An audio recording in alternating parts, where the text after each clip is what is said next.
想講一講咧 Facebook 點樣去決定你個排位嘅個廣告啊。咁因為其實都好多人問呢個情況，咁點樣知道咧？其實就幾樣嘢嘅啫嚇。咁第一就係譬如大家去碌嗰個 Facebook 嘅時候咁當然可能佢唔會全部 show 晒廣告啦。咁你一路碌一路碌，你亦都可能有啲 competitor 啦咁譬如你做一啲按摩店咁樣舉個例嚇，咁可能同一時間有幾個咁，所以有幾個因素你要留意嘅。咁第一就係你嘅拍賣價錢嗱，咁呢個位置就係唔係講緊你每個 click 俾幾錢，係因為其實大家有印象好耐之前咧係會有個幾多錢 click 一個咁嘅選項，咁但係而家就冇，而家就基本上你一個 daily budget 啦，可能你100蚊、200蚊諸如此類嚇，咁當然 Facebook 就會根據呢度咧去做一個調整嚇，大概知道你個使費或者你嗰個願意 spend 幾多錢落去嘅。第二咧就係嗰個total value，你可以當一個 TV 啦，即係個總價值。咁呢個總價值係乜嘢咧？就係呢個廣告本身個價值喺邊度啦。咁你見到啦，其實呢個價值方面，第一呢個價值係唔會 show 俾前面任何人睇到嘅，只有 Facebook 先會睇到嘅啫。佢嘅 algorithm 入邊。咁所以但係你從邊幾度可以知道咧？第一就係你嘅頭先提到啦，你嘅 bid 啦，即係你負責，你可能會擺幾多錢落去喺呢個廣告裏面。咁呢個都好緊要因為講到尾 Facebook 本身都係一個牟利機構。咁但係第二咧就係你可以見到一個叫 estimated action rate 嘅東西啦咁其實呢個即係代表乜嘢咧？就係你嘅廣告如果你假設頭先，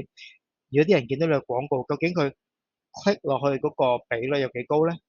譬如100次裏面，如果1%、2% 對比起如果另外一個 competitor 可能佢有4%嘅，咁可能佢就 show 或者個 total value 咧就會高過你，咁從而咧就會有個優勢 show 俾更多嘅用戶咁呢個，所以其實你嘅 call to action 都好緊要。咁另外第三你見到呢個就係加埋呢個廣告本身嘅 quality。咁但係呢個因素呢個比重就會冇咁高嘅，因為點解咧？因為入邊嘅內容當然而家 Facebook 嘅 AI 好精確啦，佢都可以知道你個廣告大概講啲乜嘢。咁但係最緊要最後咧，都係啲人究竟 click 咗落去啦，或者個廣告本身同你嘅受眾群嗰個關聯性有幾高。咁呢個就係個 ad quality。咁所以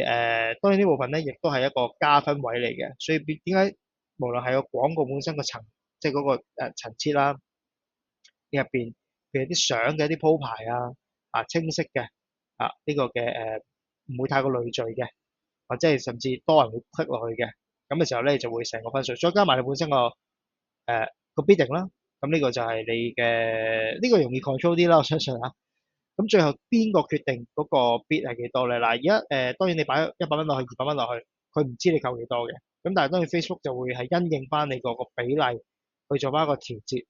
咁如果你話最後邊個 show 喺前面嘅咁呢個就係，所以其實變相嚟講，你如果都即係個廣告嗰個質素係高或者多人 click 嘅話咧，其實你唔需要太擔心你俾得唔夠多錢嘅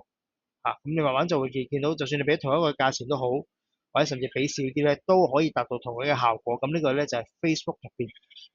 嗰個 algorithm 帶嚟嘅效果啦。咁所以咧總結一下咧，就係你要喺無論喺個使費方面啦，無論喺呢個廣告設計入邊嘅內容、入邊嘅圖片嘅關聯性啦，同目標用戶，同埋最緊要就係個 call to action，究竟係一個低門檻高門檻嘅一個呼籲。咁呢個咧就係要喺廣告 design 嗰度要諗計㗎啦咁好，今日咁多。